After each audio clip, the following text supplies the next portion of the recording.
What's going on, everybody? Gem Mint here, and we are at Sideshow Con. I cannot wait to take you guys on a tour of the floor of all these statues here. We're gonna get the tour, we're gonna get some close-ups, so make sure you guys stay along for the ride. Before we get started, make sure you're subscribed to the channel, hit the notification bell so you don't miss a video. We are doing a giveaway for our next subscriber milestone of 150K, and we're giving away this Deja Thoris premium format by Sideshow. Stay tuned to the end of the video and I'll give you more details on the giveaway. All right, guys, so this is day 2 of the con. This is the floor setup, and man, it looks super classy. The pillars there, all these new pieces. Let's go ahead and take a look at some stuff, man. First of all, you know this guy caught my eye. Prime 1 Studio, Guts, the Berserker armor. He's got the Shirky astral form above his head. Man, that looks great. But what's really impressive is the base on this. Prime 1 does exceptionally well when it comes to showcasing gore, the blood effects from the dry blood on the sword to the pools of blood in the base and the new wet blood on the crocodile. That looks amazing. We have some new premium formats from Sideshow. To the left, we have the new Venom, and on the right, we have Carnage. Carnage is sculpted by Daniel Bell, and this is a sick piece. The axe arm is humongous. Cell 361, so that's a nod to his first appearance, Amazing Spider-Man 361. He's got the glossy black tendrils poking out from his back. We have the most recent Spider-Man PF in the back. Wow, the colors pop on Carnage because you have the shiny black, you have the more matte of the red, but all the textures that are sculpted in just makes it look alive.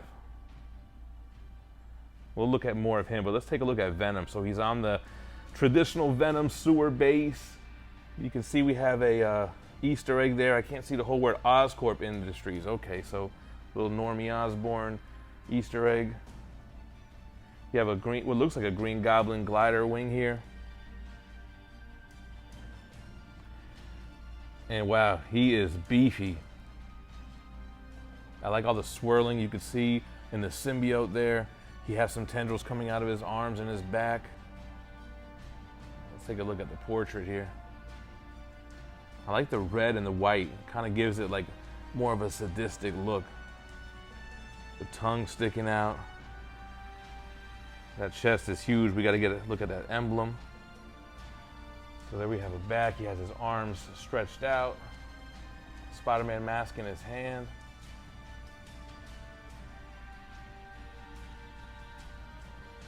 Look at the green paint on the glider and on his foot. It almost looks like the ooze underneath is glowing. Speaking of symbiotes, the most recent Spider-Man symbiote costume, man, this one is on my list for sure. I love the height of it. He's on this very tall piece of building here, presumably on top of New York City. You have all the little statues on the bottom, the symbiote tendrils on the bottom as well. And then Spider-Man in a pose that you don't traditionally see. You don't typically see him looming like this. It's more of a Batman look, but when he's got that symbiote, he ain't the same Peter Parker. Look at the details here. You have where the web shooters shoot out his organic webbing. Wow, great looking piece. Here we have the Hulk vs. Hulkbuster diorama, the Martin Canali Hulk sculpt. Wow, it's a big piece, man. In person, Hulk looks massive, but what's funny is that Hulkbuster is even larger. So up close you can see all those details in the armor. Just a rocky base. It really lends to the textures of Hulk's skin, the metallic shine of the Hulkbuster armor. Wow. This was my favorite part of the piece, the hand gouging into the armor. All right, then we have the 1/6 scale Magneto. I believe this is PCS. The base is really impressive. It really makes it look like it's a quarter scale piece because of how large it is. The magnetic force field surrounding Magneto. You have the twisted metal on the inside here. Up close you can see all the textures in the suit.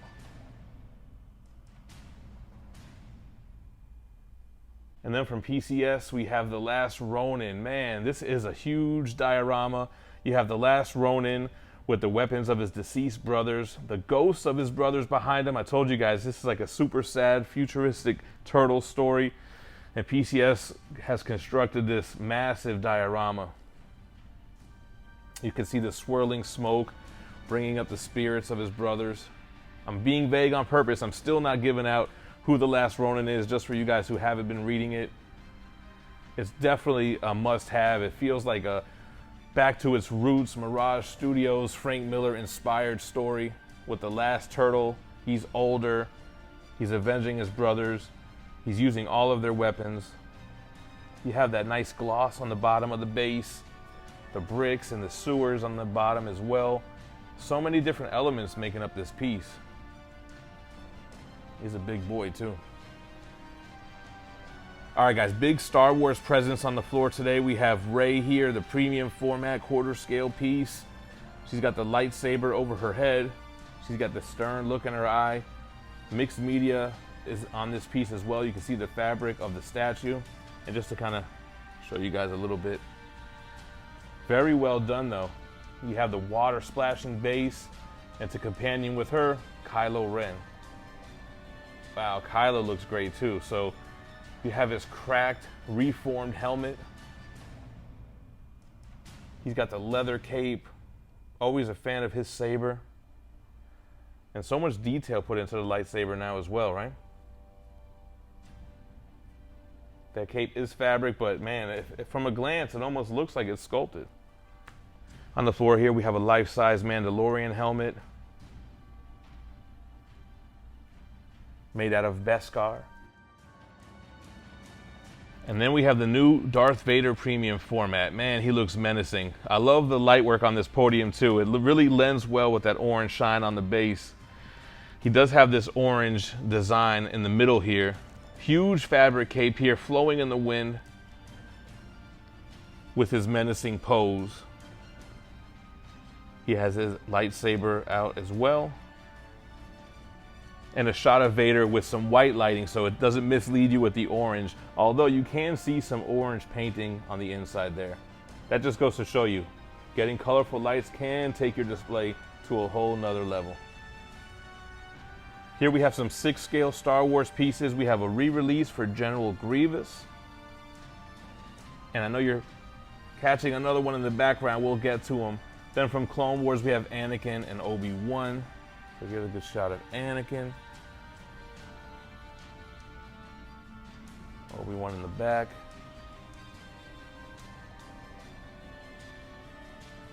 These guys are very well done with the fabric. The mixed media on them look great. Going back to General Grievous here, you could even see the different textures on the inside from the outside. Almost has a plush look on the inside. And more of like a tactical look on the outside. Almost like a Kevlar look. Then we have a quarter scale General Grievous, and man, it's hard to get this guy in one shot. The base is amazing. Always been such a cool character with the 4 arms wielding all the lightsabers of the deceased Jedi that he's taken down. The colors under the grate and where his foot is standing really pop. And again, a huge cape. The mixed media has been on point with these statues. Going close inside, you can see his reptilian skin behind his mask. The weathering on the mask looks great as well. Yeah, this Grievous looks awesome. You can see the difference in textures used in the quarter scale versus the 1/6 scale. What you're getting different here. And then look at all the wiring in his neck. And then we have the Ahsoka Tano premium format from Star Wars Rebels.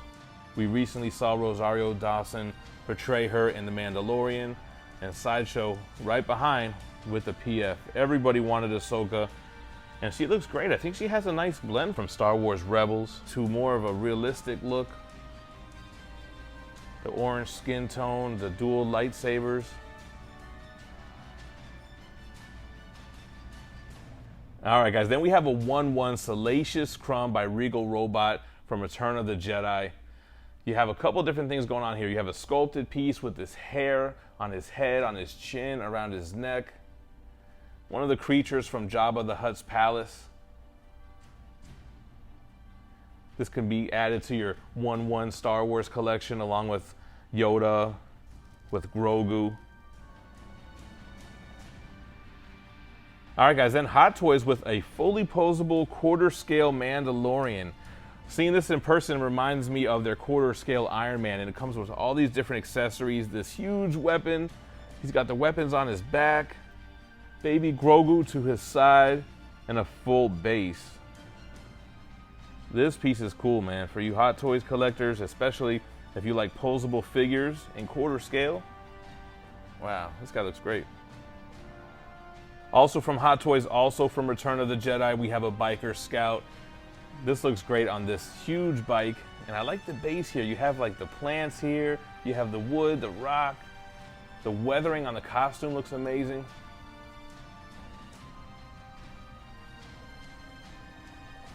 But what really impressed me from Hot Toys was this Mandalorian Diorama set.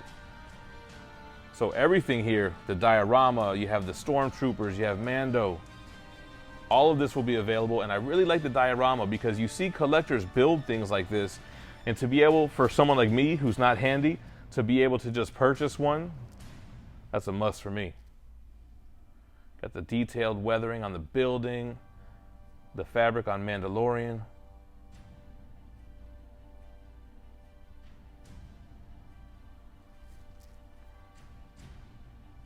And although not from the same show or movie, Mandalorian on bike with Grogu in the back looks awesome as well. It pairs really well with the Biker Scout. You could probably get them both in the same shot here. Yep.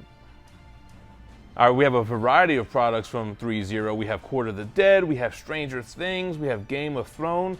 The Demigorgon caught our eyes right away. But then you have Court of the Dead. It's interesting to see somebody else take a crack at the Sideshow property.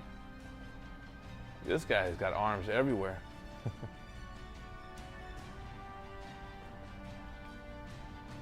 We got the Demigorgon.